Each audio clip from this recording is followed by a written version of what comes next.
पहिलेच्या काळामध्ये जिथे क्षेत्र होतं तिथे जाऊन पंचायती भरायच्या, जेणेकरून जे पंच आहेत त्यांना व्यवस्थित जी जागा आहे ते क्षेत्र, त्याची चतुर्सीमा आणि त्याचं पोझिशन आणि ओनरशिप कोणाकोणाची आहे हे पाहण्याची गरज पडत नाही.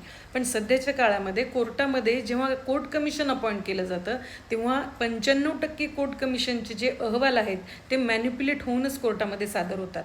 मग अशा वेळेला स्वतः जज जर क्षेत्रावर जाऊन पाहून स्वतःच्या डोळ्याने जर जजमेंट त्यांनी जर दिले, असं प्रोसिजर CPCमध्ये लिहून ठेवलेलं आहे की जजेस स्वतः त्या क्षेत्रात जाऊन स्वतः पाहू शकतात, कोणालाही न सांगता. अशी प्रोसिजर असतानासुद्धा असे किती जजेस आहेत जे स्वतः त्या जागेवर जात आहेत, स्वतः पाहत आहेत की पोझिशन खरंच कोणाचं आहे.